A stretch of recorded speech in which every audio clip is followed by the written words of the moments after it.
Chapter since 2015. That's amazing. He has worked with and developed people from the ages of 6 to 66 from all backgrounds and nationalities across 4 continents, as well as supported founders and co-founders across various industries and sectors. So thank you so much for your time today on behalf of Generation Success and myself for taking time out to really just spend this morning for me and afternoon for you in the UK to talk about mental health and using our voice to activate change. So why don't we start off with you telling us a little bit more about yourself. Who is Moe Choice? Yeah, thank you, Aden, for inviting me. Thank you, Generation Success. Great to be here. 12 times co-founder, actually. I got corrected. I miscalculated. Okay, well, maybe 13 is on the way. Yeah, well, it's 13th is founder, so I'm on my own with the one page. So that's where it's wrong. That's where it's okay. But if you want to join me as a co-founder, Aden, you're more than welcome. There you go. But yeah, thanks for having me. So so I'm from the Middle East originally, half Iraqi the funny way. So like my mom's half Iraqi, my dad's half Iraqi, but they grew up in Baghdad. I was born in Baghdad, but I grew up in Dubai before Dubai was bling. Believe me, it was before it was bling. So 1978 to 1989, I was in Dubai, 11 years. And then my parents thought it would be a great idea to take us from the sun and the sand and the beach and put us in Surrey in the UK in the rain and on the bus stop and with the sarcastic British humor that none of us understood. So, and then I graduated from UCL, same university you went to, in 2000. By then, I'd already started my first business. I was bootlegging CDs. Don't tell anyone. I didn't know it was a. Know that at some point. It's okay. Yeah, bootlegging CDs, selling CDs, mixtapes, things like that, and that really taught me a lot about if you put something together that someone's too lazy to put together, they'll pay you well for it. That's the lesson I learned from that. And then I graduated. I did a cold call selling. It's pre-internet days. Cold call selling, advertising to make some money, and then I started my own business. I bought into a photography business in London and started a digital marketing agency. And then I that's where my entrepreneurial journey started. And to summarize, whatever an opportunity came up that was interesting, I followed that lead. And that's how I ended up starting now my 13th company in 21 years it would be. So. Oh, wonderful. Such an exciting journey. So what exactly would you say, in terms of, founding all these different companies, what was the one challenge that you faced in terms of mental health? Well, I think the important thing to talk about, so what was I chasing? Right? That's the question that I reflected on many years later. It's like, what was I doing really? Like, why was I interested, and what was I motivated by? And I think it's mentally. I don't know what it's like to be a sports star or a CEO of a corporate. Let's say I've never done that, or a mother, right, or single mother. Let's say. So I'm not going to sit and say it's tough. It's the toughest, because life's tough. Let's face it, and that's why mental health is such a big thing now. But it's really, really tough to do something that you don't know what you're doing, and to be alone and to think. And I thought I had to make the decisions and figure things out on my own. And I thought I had to have all the answers, and I couldn't be vulnerable, and I couldn't share my emotions and my fears and my doubts with others. And again, this is really pre-internet community social media, so. I didn't have access to a common language around mental health, around resilience, around these doubts and these fears. So it felt very lonely, I would say, and that definitely had an impact on my mental health. Now you speak of some words like loneliness, and I know in the UK in particular, there's such a big issue around loneliness and now mental health. And so with that, I'm curious to see what your perspective of what mental health is to you, and how do you think that manifests in the different sectors and life in general? So there's another side to this also. It's when you're searching for meaning, and you're doing things that are, or let me speak from the I. When I'm searching for meaning, purpose, doing something that's bigger than me, and that's why I mentioned parenting and stuff like that, because I have no idea, or politics, but it's really, you've got your stakeholders, you've got the customers, you've got your staff, you've got your I think there's a growth that happens mentally through that. So even though there's the isolation and there's the loneliness and there's the stress, let's say, the resilience gets, we're way more resilient than we think we are. We really are.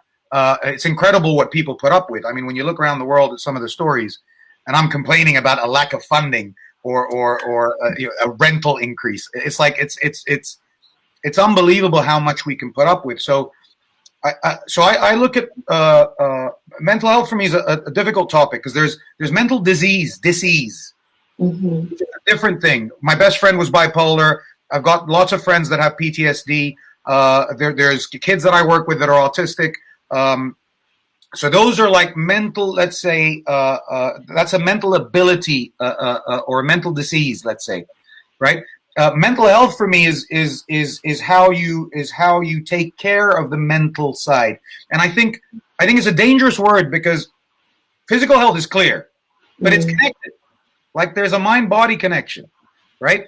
So and then is mental health emotional health? Is it the same thing? Because where does emotional health fit in? Because that's physical as well as mental.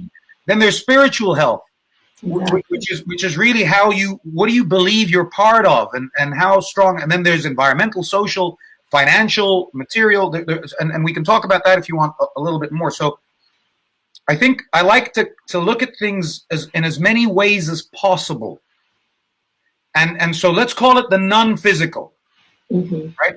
It's the non-physical health, but it's linked to the physical. So for me, the entrepreneur. So the stronger I was physically, the stronger I was mentally. Right? The better I slept, the better my emotional management.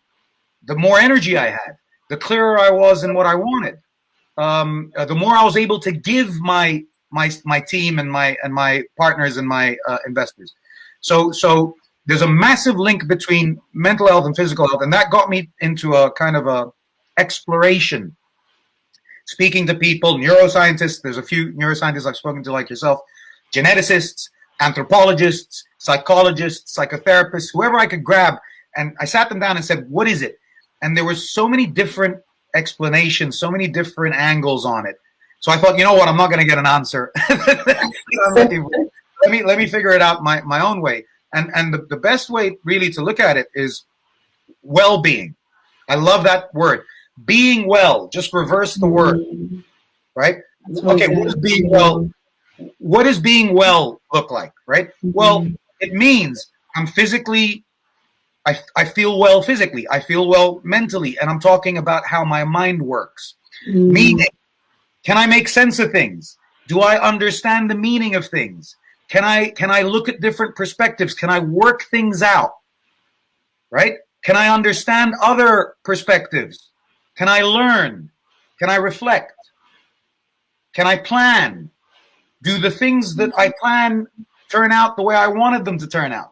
What does that mean for me? And I think it's your ability to process what's happening, the experience of your being. The ability to process is how I define mental health. That's beautiful. That's a great summary, honestly. I love the fact that you touched upon the whole holistic angle of mind, body, spirit, because that's also from my experience. The spirit tends to get forgotten in that equation of mental health, and it's such a key part in our awareness and alignment. And I love how you say be well. That's an even better definition. And so with that, I want to ask a little bit more about being well. Like, what are the 7 elements of well-being that you mentioned before?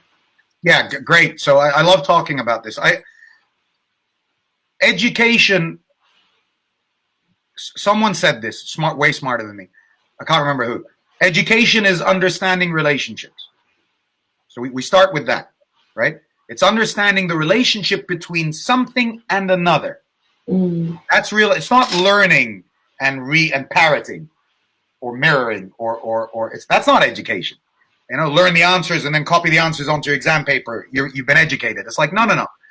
And I bet it's the same with you with neuroscience and it's understanding the relationship between the brain, the mind, the body, the soul, the spirit, the environment, right? Nurture, nature. It's all this kind of stuff. And there's so many connections. And I think Leonardo da Vinci said, if you look closely enough, everything is connected. Absolutely. And so everything has a relationship to another, whether it's directly or indirectly. So that's how I started.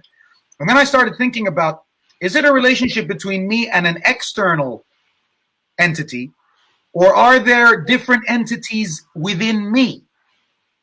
Mind, body, soul. Mind, body, spirit. These are different entities. Or let's look at them as different entities. It's not a debate about fact. It's just, how do we look at it, right? I started breaking down, well, how many relationships do I have with myself? Because that's the one relationship I'm stuck with until the day I die, if not beyond. And whether I like it or not, I have to put up with this relationship. And actually, I find myself divided, right? And you hear people say it all the time. A part of me wants to do this, but part of me doesn't. And part of me feels this way, and I'm not quite sure. Well, so, and there's a famous French poet, Francois de something, who said, we are different from each other as we are divided from within.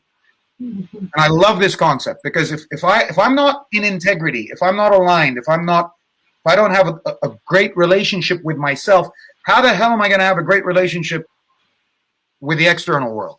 How? So I broke it down into 7. I love the number 7. There's a magic to it. There's no doubt about it. You can Google if you don't believe me. So I broke it down into seven pieces. So your physical self. So that's the relationship where you're talking and you can hear it. I don't like my belly. I don't like I got bad skin. Why couldn't I be taller? I'm not as good looking as my brother. You hear it all the time. It's in your mind. So that's your physical relationship with your physical self. Color of skin. Massive issue with diversity and inclusion now. You hear it. How people feel bad about the color of their skin. Like, can you imagine? Well, that's the relationship with your physical self. Right. The things you can't, the cards you've been dealt. And that's why fashion and makeup and all this is such a multi-billion-dollar industry, because people want to change their physical appearance. Fashion, right? Gym, all this kind of stuff. Then you've got your emotional relationship. Do you understand your emotions? Why am I always angry? Why am I always scared? Why am I always so there's the emotional side. Do you understand the relationship between your emotions and the rest of you? Then we got mental, which is your ability, like I said before, to comprehend, to plan. It's more the logical side. It's more the understanding, the language based. That's a good way of looking at it.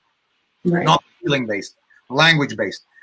And then you've got the spiritual.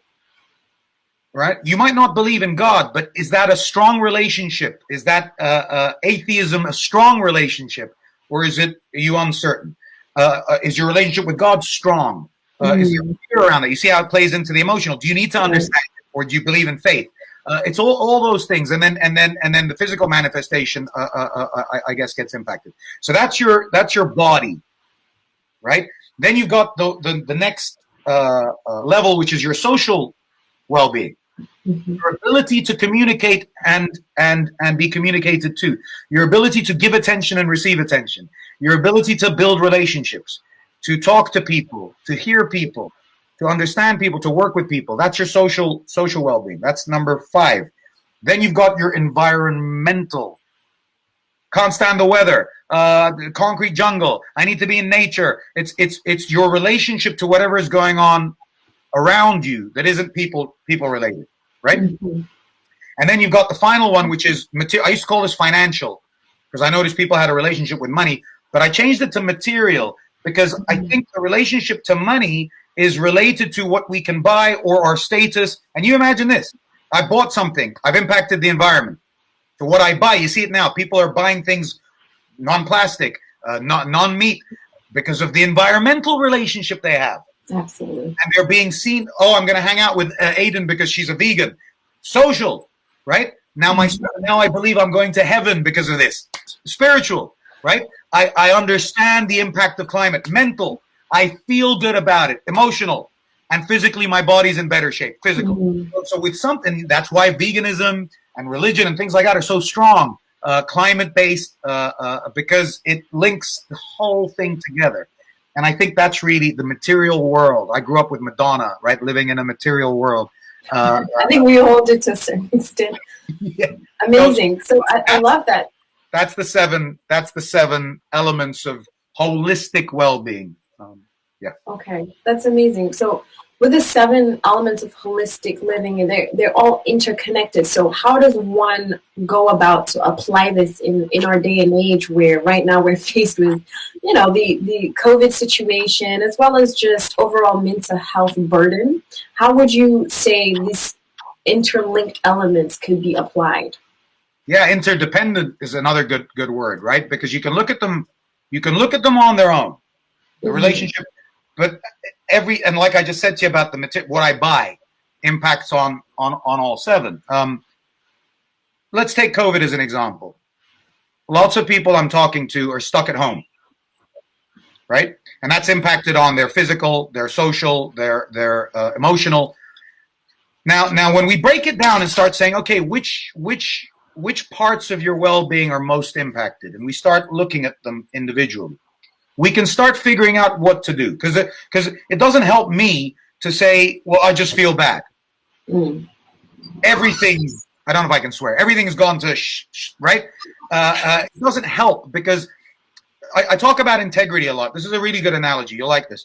A ship has bulkheads, meaning that if there's a leak in the ship, it gets contained within the bulkhead, so the ship doesn't sink, thus maintaining its integrity. Right? Well, it's the same thing with your well-being. If you don't categorize and identify which part is being impacted, your entire being is now compromised. Whereas if you say, okay, environmental, I'm not happy with sharing a flat with 2 people, and I'm not happy with having people walk in when I'm on Zoom, and we don't have any space for privacy, and we don't. So then, okay, then we know we can focus on your environment. So how do I now talk? And then you got social. So how do I talk to my flatmate or my wife or my brother about, well, how do we set up the environment so our needs are being met? So I've got privacy when I need it. I can do work when I need it. We can connect together when we need it. And it comes down to your, what do you need? And if you just say, I need X, Y, Z, and you combine it all, and it's all kind of, there's no structure to it, right? There's no formation to it. Well, then how do we start to tackle it? Right? How do we start to tackle it? So, and this is the same in business. Like in a business, you build a business and you build them in parts: marketing, sales, operations, HR, finance. And then you see which part isn't working and you focus on that part. It's the same thing for your well-being, right? What are the things you can control that will have an impact on your holistic, because they're interlinked, that will have an impact, a positive impact on your holistic well-being? Right. Let's zone in on that. And the only way I know how to zone in is to categorize. It's where the word information comes from. Information. You're bringing in data and you're structuring it in formation so you know what to do with it. So you can position yourself properly according to the information. Right? Position yourself in a way where you have more control. You can handle it. You understand it better. You can tackle things one bit at a time. I bring you a steak. Sorry for all the vegans listening. I bring you a big steak. You need to, where's my knife and fork? You need to chop it up into little pieces and then eat and chew one piece at a time. And then eventually you finish your steak. Same thing with well-being I'm trying to achieve. Break it down into little pieces. Look at each piece in terms of what can I control. And then focus on the next thing you can do that's better. And gradually you start improving your well-being. I love that. I love that. It's all about breaking it down. I mean, and that just goes with anything in life, whether that's goals, desires, your well-being. It's all, if we look at mental health in and itself, it could be daunting for the brain. But when it's broken down into bite-sized pieces, that's the key. And so I love that. Thank you for sharing. With that, I want to also just touch upon your one-page plan. I'm really curious to learn more about it, and also just how one can apply your one-page plan. For example, part of our audience probably are from a younger audience who are probably in the careers, probably not sure where to go in this direction given the circumstances that we are. So one is, what is the one-page plan? And two is, how can one apply that immediately? Yeah. It's everything you said is right. So I created the one page. I'm a project manager by trade. I created the one page. I was sick and tired of these project plans and these documents, and I saw the big consultants always giving these 180-page dossier, and we're going to go into, and it's like no one ever reads that, right? Simon Teague, a friend of mine, calls it shelf development instead of self development. Right? Love that. You put it on your shelf, and your shelf looks more useful, but you're never gonna read it. And if you're anything like me, and for anyone young listening, I don't like reading, and this is a personality trait, by the way. I don't like if you send me an email that's longer than sort of 2 sentences, forget it. I'm not reading it, right? And I'll probably read like 30% of the words anyway, and try and make out what's being said. That's why I got the link wrong today, because I just don't take detail in. I'm more big picture, right? Yeah. You chunk upwards, so to speak, in the NLP world.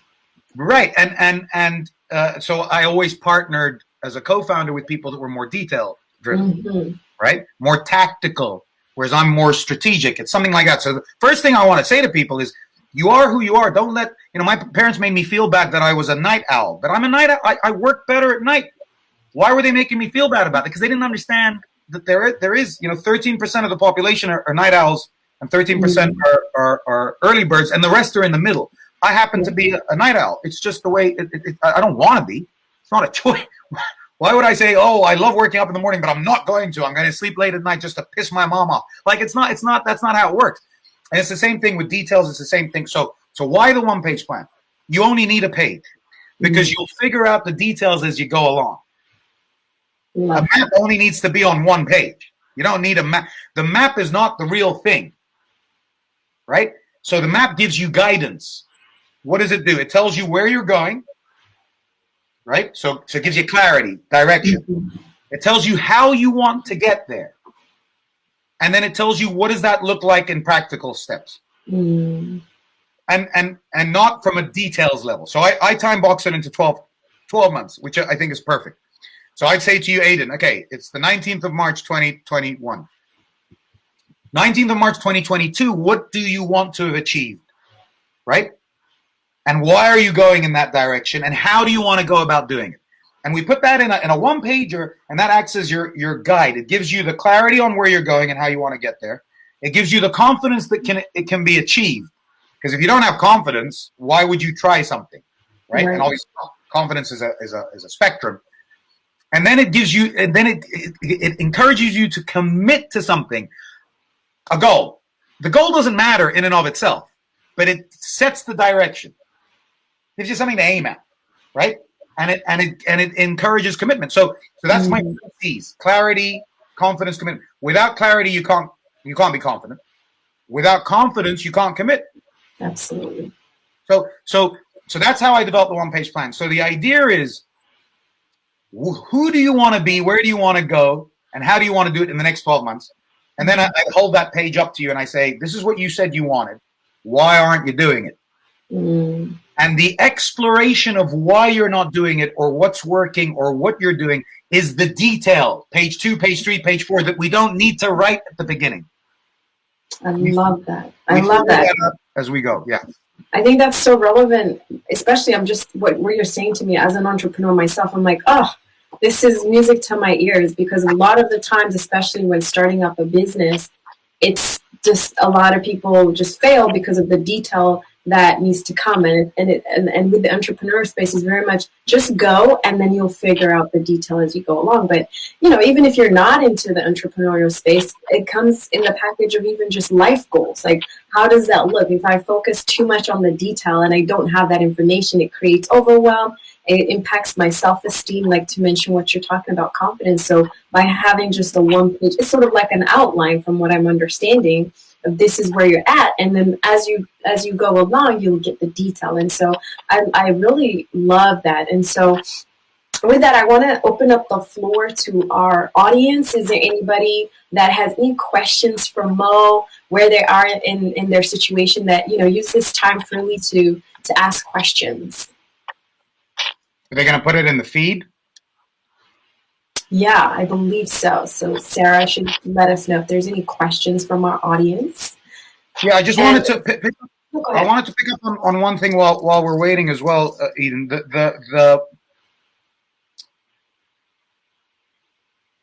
I heard a lot when I was growing up, and this is a mental health.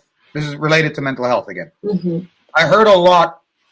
You have to have big goals. You have to have big ambition. They don't know what they're talking about. But I studied all the top sports coaches. I studied all the methodologies. I listened to entrepreneurs that have been successful, right? In their version of success, not in someone else's version of success. That's another important thing, right? Your success is your version of success, not someone Mm-hmm. else's. You don't need big goals. You want to create a life that works for you where you're also contributing to a better world for others. That's the balance. Selfish to contribute. Look after yourself so you can contribute to a better world because you have an opportunity. By being here right now, the 8 billion that are here right now, you have an opportunity to make the world better for whoever's coming or even for yourself if you get reincarnated, if that's what you believe in, right? But it's a better world. This is the gap in our existence. If we're spirits, the only gap in our spiritual journey is this 80, 90 years we're on this planet if we're lucky. So what happens is we get too obsessed by goals and achievement, Mm-hmm. and not enough by experience, exploration experience. So what I encourage people to do is to explore pathways that excite you, that engage you, that motivate you in order to live a life that you want to live. Right? So here's the distinction. And this is a understanding. This is where mental health comes in when I split the 7 elements of well-being. Because the greatest impact on me coming out of depression, coming out of anxiety, coming out of doubt, coming out of bad relationships, failed relationships, money problems, whatever it is, success even that left me dumbfounded as to why am I not feeling well? Why I'm not feeling well about the success, right? Was my ability to understand how things work and why they impact on me the way they do. Mental health for me, right? So instead of talking about goals, we want to talk about experience. How do you want to experience life? And we go back, I want to be well. What does that look like? Typically, I'm proud of my achievements. I'm contributing in a way I want. I'm surrounded by the people that inspire me. I'm able to inspire others. I'm excited and engaged and motivated every single day. I look forward to waking up and starting my day. I feel fulfilled when I come back at the end of the day, right? I have peace of mind. I can put my head on the pillow and sleep. I'm sleeping well. I'm energized. That's what you, so what does it matter how we get there? Mm. What does it matter whether it's $1 million or 10? What does it matter whether it's a wife and kids or you're alone? What does it matter as long as you have that type of experience that you're looking for? And we're too caught up on the goal, the degree, the money, the car, the relationship, the status, the position. When actually that's not what we want. We want what that will give us. Absolutely. Right? That's again where the one-page plan comes in. Why do you want the neuroscience degree? Why do you want to start your own? You know how many entrepreneurs want to be entrepreneurs? I asked them that question. I go, no idea. I don't want to work for anyone. So you don't want to work for anyone. So you think the only solution is to start your own business? That's the only solution.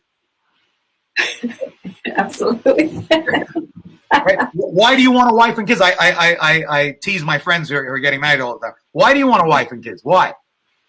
What does that get? Isn't that what you're supposed to do? According to who? Right. Right?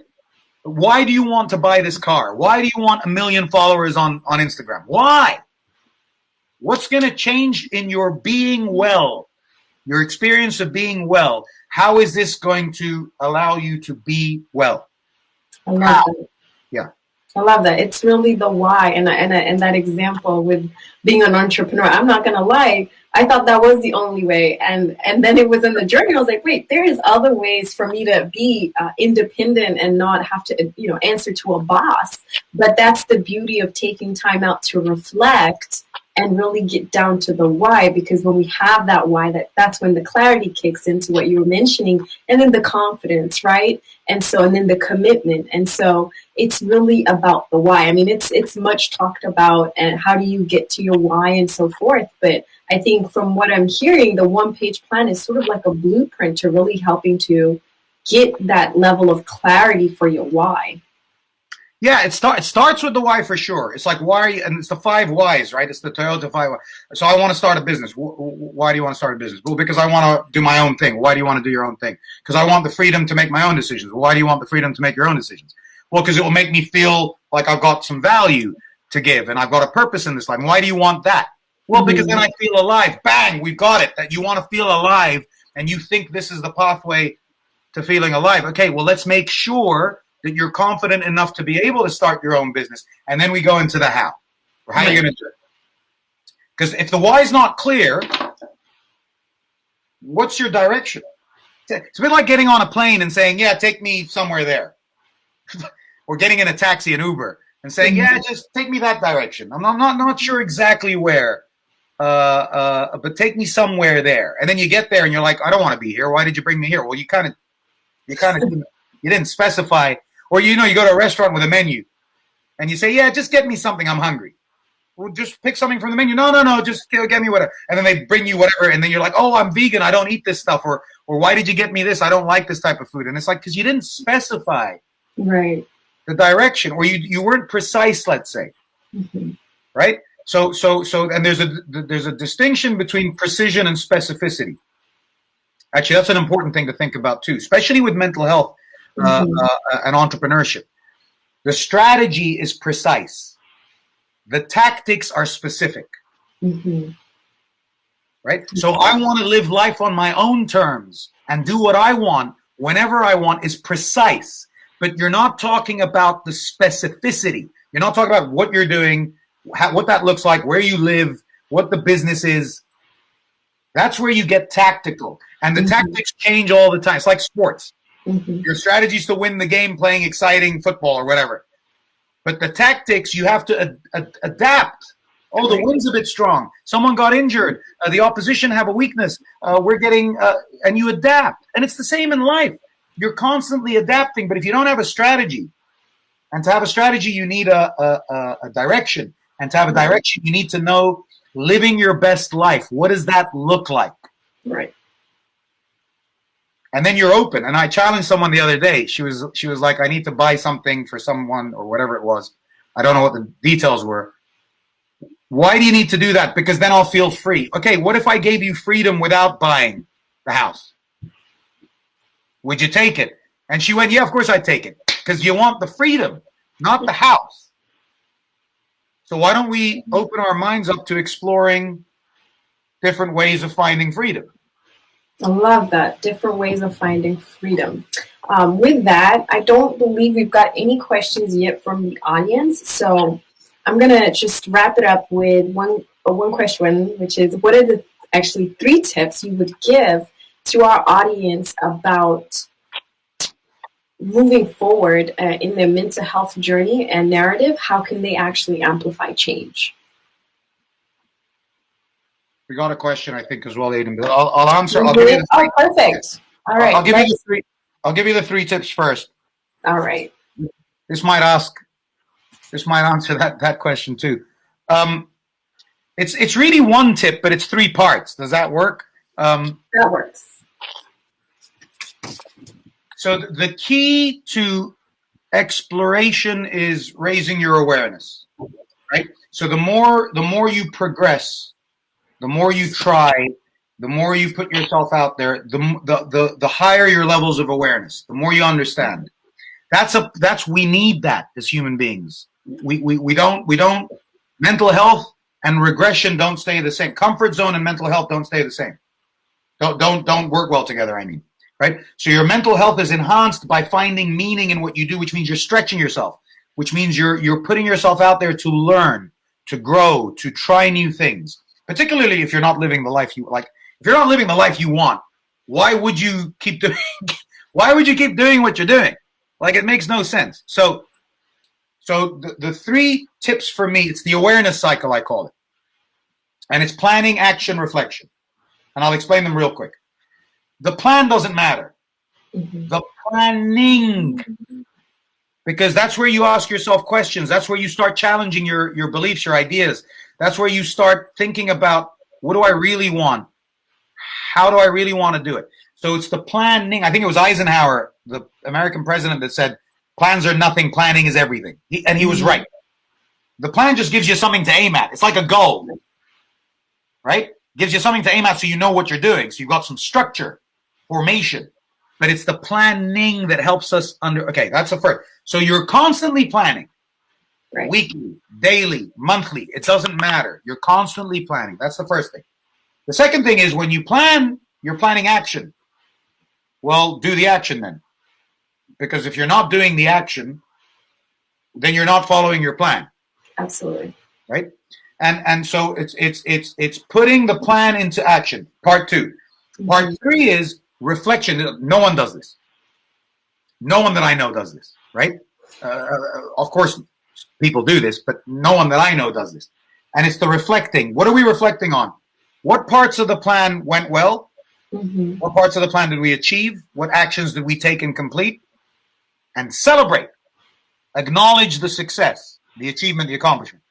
And then the second side of that coin is what didn't work well? Why didn't we do this? What did we learn from that? And then you're into planning again because you've got new information and you're fueled up by your successes. Right. You're remotivated, right? And I think it's a monthly thing. My advice to everybody is monthly plan, set of actions, set of accomplishments that you want to achieve, and then reflect on it at the end of the month and then go again. And you can then break them down, like we were talking about the steak, right, into weekly and daily tasks if you want to. If you carry, and that's habit, which is another mental health aspect, by the way, right? It's the habits that impact on our mental health. Bad habits impact negatively, good habits impact positively. So if you get into that habit of planning, action, reflection, and make it continuous, your awareness will improve, guaranteed. And when your awareness improves, so does the potential, the possibility, the opportunity in front of you. Love that. Wonderful.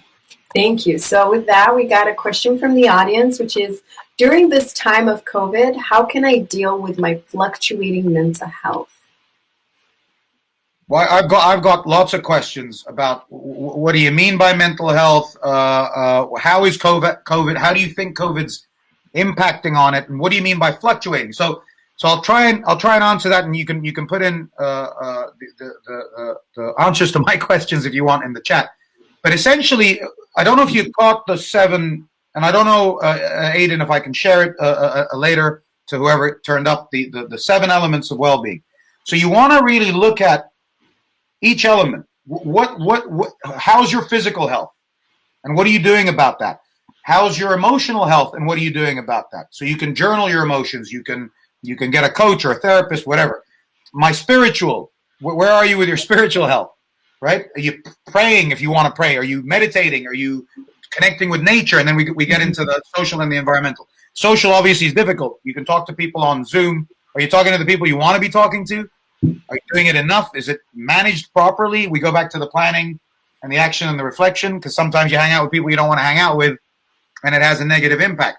Maybe your fluctuations are you feel great when you hang out with the right people and not so great when you hang out. So you got to look at your social well-being. And then you look at your environment. Is your room set up the way you want it to be? Is your apartment, the people in your apartment, does everyone know what they want? Have the boundaries been set? Right? And then you're looking at financial or material, right? You know, I got rid of I minimalized in lockdown. I started going through my cupboards and anything that I thought I don't need this, someone else can use it. I donated to charity or I sold it on eBay. And that was a material, my relationship with my materials that helped my mental, my emotional, my environmental health improve. And that's why I love these questions, Aden, because that's why I break down the mental health into well-being and look at it independently. And I don't know if I can get a response from this person, but that's we'll wait on it. But just to yes. Okay. So having waves of good and bad days and the effect that the stresses of the pandemic bring. Yeah, perfect. So you want to analyze and observe what's happening that brings the bad day and what's happening that brings the good day. And you want to do it with the 7 categories, if that's the right word, right? What's happening to me physically? What's happening to me emotionally, mentally, spiritually, socially, environmentally, materially?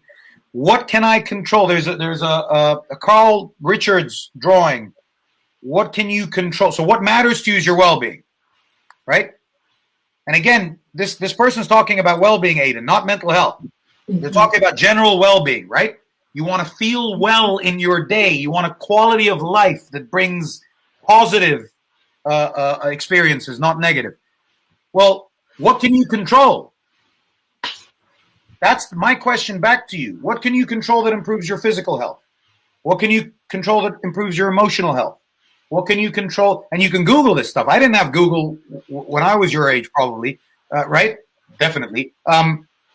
Google, how do I improve my emotional well-being? How do I improve my spiritual well-being? And you want to keep exploring. And here's the paradox. The exploration gets you out of the bad day, not the answer.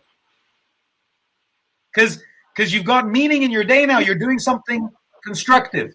You're attempting to get out of your dip or your bad day. And the rest of your body will react to that. The rest of your being will react to that. It's kind of, I'll give you an analogy.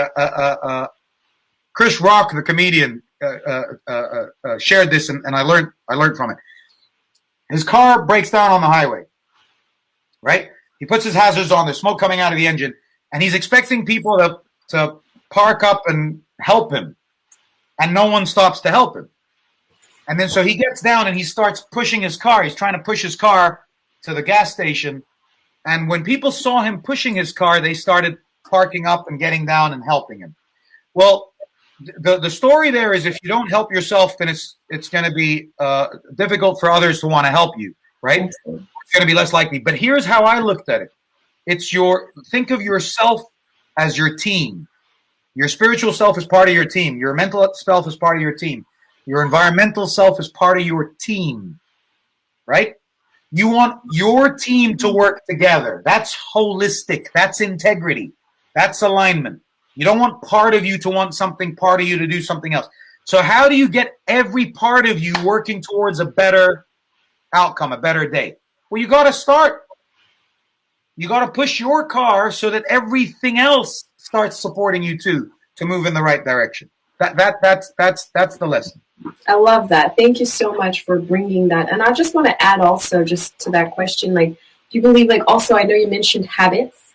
Habits are also a great way to normalize the ups and downs and fluctuations. So if you have a good routine in the morning and at night, it's almost like a sandwich exercise where you just calm, because in the day with the pandemics and things that we're dealing with, there's always going to be something that's going to happen. So I love how you've explained in a very clear way the 7 elements of well-being, but bringing in the habits on how to like apply them, I think could also add value in really just bringing some sense of calmness so that you're not going to have these waves of ups and downs. And so that's amazing. Thank you so much for sharing. How does one connect with Moe Choice? What are social media avenues that the audience can connect with you? How can they find you? So you can find me Moe Choice anywhere. There's no other Moe Choices. So LinkedIn, Instagram, Twitter, TikTok coming soon, and YouTube.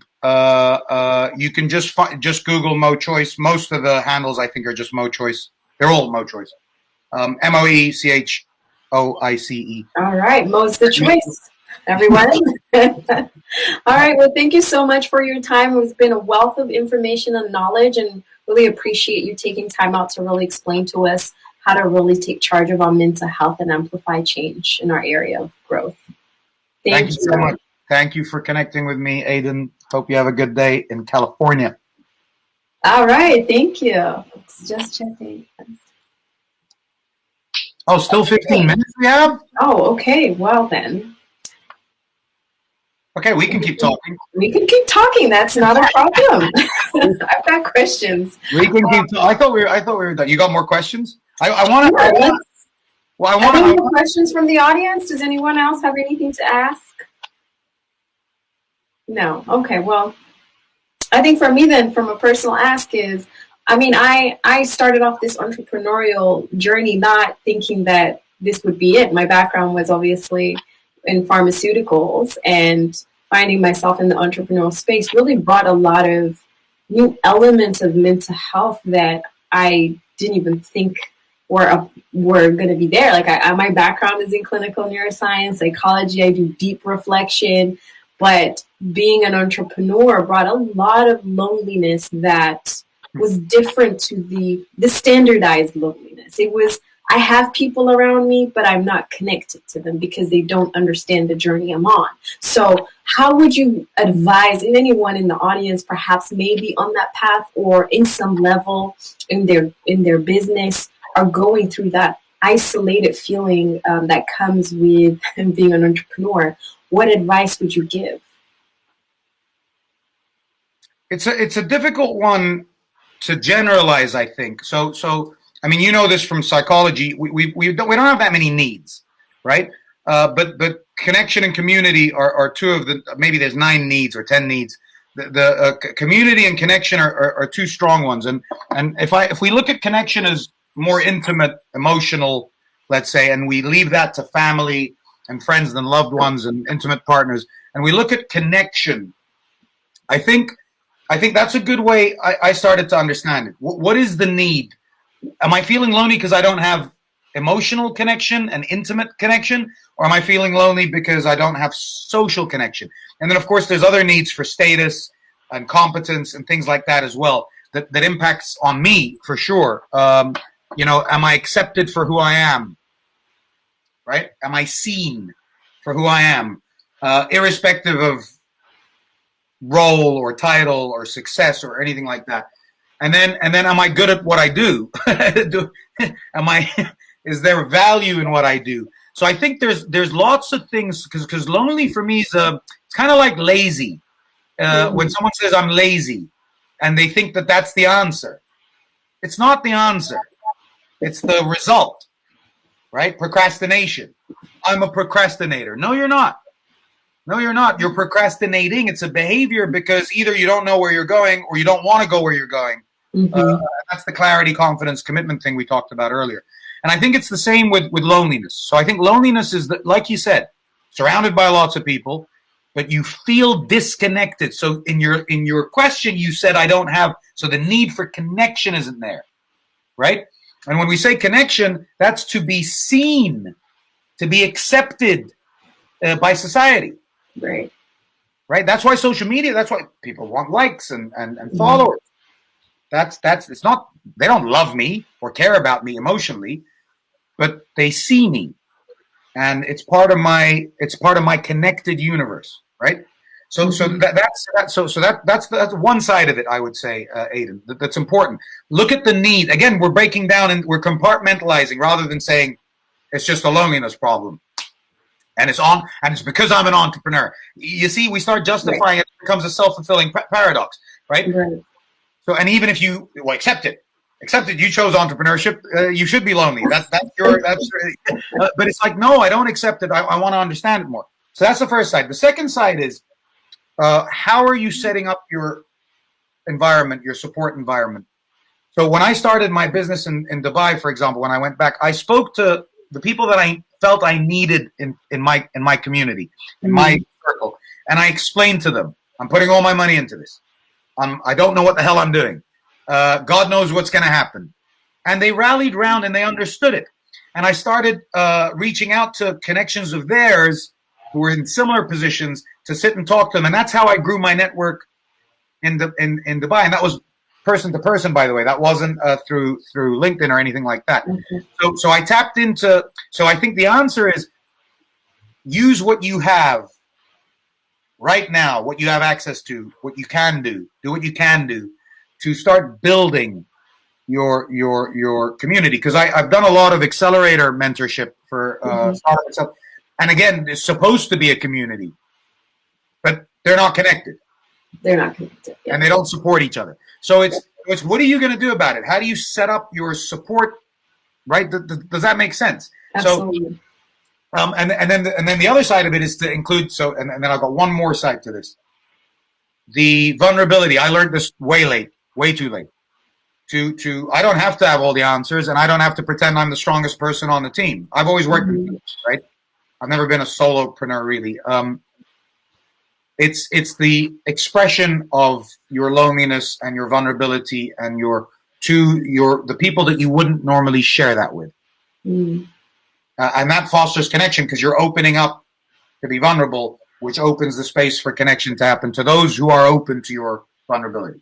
And that's who you want. You don't want people who aren't open to your vulnerability. So Yeah, I love that. Vulnerability, especially, I know for me personally, was something I had to really work on. And especially like as I got into business as well, I was like, well, I have to be vulnerable. I think vulnerability is also in our society sort of seen as something sort of weakness, but it's actually strength. It takes a lot of strength to be vulnerable and say, hey, this is where I'm at in my business or in my life, in my mental health. So vulnerability is just a key thing in mental health period, but also just overall well-being or being well, as you mentioned. So just changing up the gear a little bit on a lighter note, what does Mo like to do? Like what's Mo's hobbies or fun things for well-being or being well?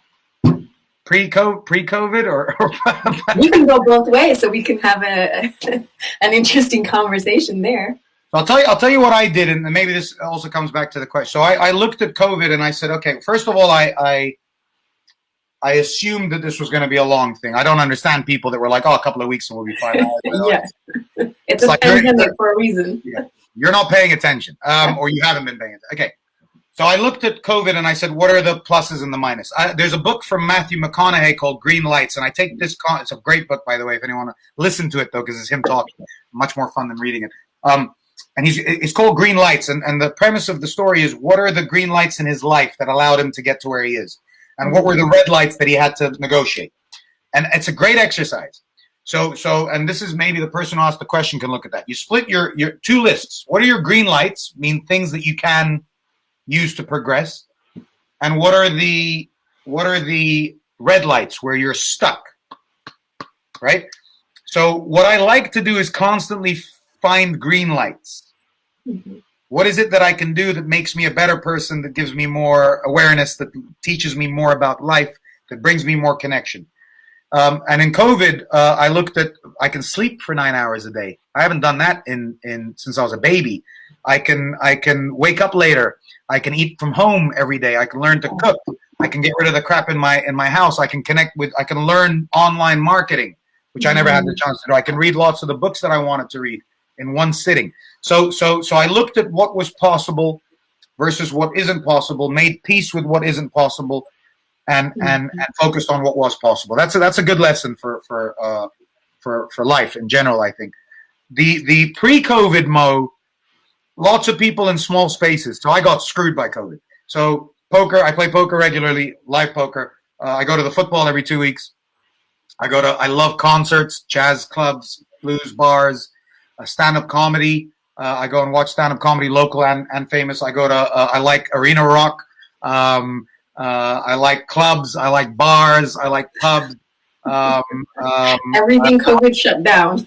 Yeah, exactly. Yeah, tell me about it. And so again, I don't really watch movies and TV shows. I got a chance to do that in COVID too, which is pretty cool. It's nice to watch movies and documentaries as well. Maybe not every day. So I think a balance. I think what COVID has taught me is that I want to I don't want to be out all the time, which is how I used to be. I want to sleep well. I learned that. I lost weight in COVID. I started intermittent fasting. All right. So I cut out dinner because dinner usually for me is a social event. So I cut out dinner. So I eat by 4:00. I don't eat anymore. So now I won't eat anything. I'll drink water and maybe have a herbal tea. So I lost a lot of weight, feel a lot healthier. Started learning some home hacks about what you can do. But generally it's being with lots of people in small spaces. That's how my life was. And what I want when I come out of COVID is to have a more balanced version of that. But yeah, and I like talking, as you can see probably. I like sitting with people and talking. So I was part of a debates club.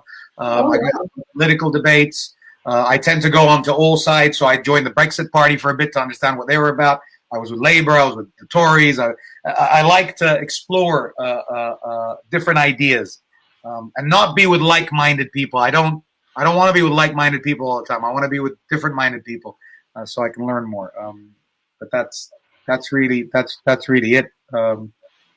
Yeah. Wow, I love that. And I love that you gave us your before and after. And it just really goes to show like that balance. So even though we are experiencing COVID and unprecedented change, I think there's always a lesson to be learned of if we take the time to reflect, we could always understand what areas of our life need balance. And so I think that that's just amazing to see that, you know, you've taken something like COVID and turned it to your advantage. And so my call for our audience is use this time to address areas of your life where your mental health isn't where you want it to be, and see how you can bring balance and utilize the wealth of knowledge that Mo has obviously shared with us today to get there. So yeah, I think that's amazing. Hobbies wise, like, so moving forward, like what is one new hobby you're going to take on board? I don't know if I want any more hobbies. I started listening to audiobooks and going for walks, so I never listened to audiobooks before. I used to listen to podcasts a lot. Um, but yeah, I don't. I kind of wanna. I kind of want to learn maybe some online things, like online marketing and things like that, because I realized that the screen saves us really if we're stuck. It really does. Yeah, I can't imagine going back to when I started without the technology that we have now. Can you imagine? Oh, I'll tell you what I do want to do. I want to learn to cook. I want to learn my Okay. mom's cooking because yeah, I realize that that's something that's gonna disappear one day. How do Mm. I keep that going? But I don't know if I've got the skill or the patience to do it. But that's definitely. See, now I'm talking end result. I'm talking goal now. You're right. You're going to apply your own principle there. To break it down. How are you going to do that? Yeah, I have no idea. I haven't given it much thought, but it did cross my mind the other day, and I was like, be nice to be able to cook like mom. Um, but yeah, how? Maybe I can ask you a question. How are you how are you handling it in America? Is there a different like you got rid of that president and you Thou uh, shalt not be named. yeah, but how would you summarize COVID, mental health? If you got an angle for us that maybe we haven't covered today.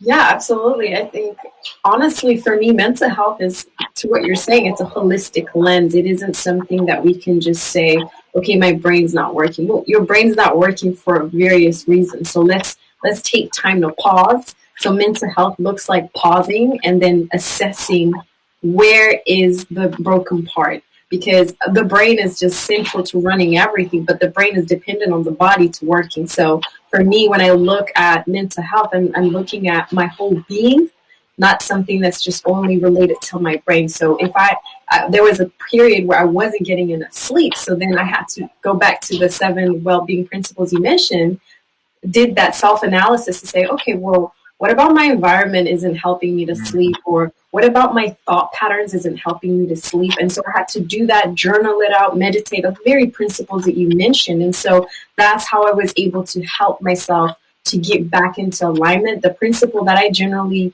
refer to is like your thoughts plus emotions equals your behavior. So in this case, I wasn't getting good sleep. I wasn't behaving the way I wanted. So I had to go back to my thought process, back to the emotions to address that. And so it's really taking away the standard definition of what mental health is and looking at it as you, like how do you want to show up and where are you in life and are you happy?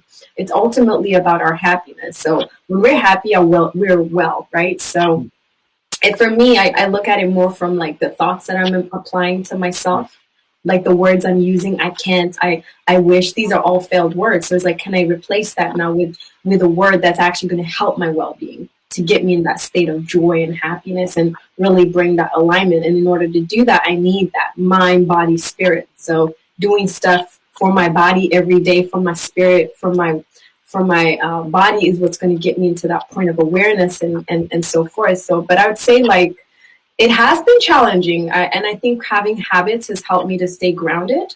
But there are days where it is intense, and in those times, that's where I've just said, I'm going to give myself grace, and I'm going to give others grace. And I think that's so important, especially this side of town where that is very limited right now, very expensive to have.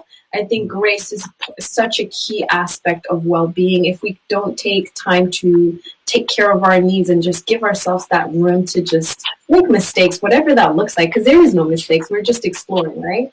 But allow that to happen, then we are able to give grace to others, and in doing so, create a positive energy. So I think for me, I've used COVID as an opportunity to explore further than I've probably been comfortable to do, and just take time out to also just do internal exploration, and just take time to just be at peace and create peace for others. Amazing. All right. Amazing. So Great stuff. Yeah, we are done. Thank you so much, Aden. Yeah, thank you, Mo. Thank you, audience, for the questions. And until next time, take care. Bye.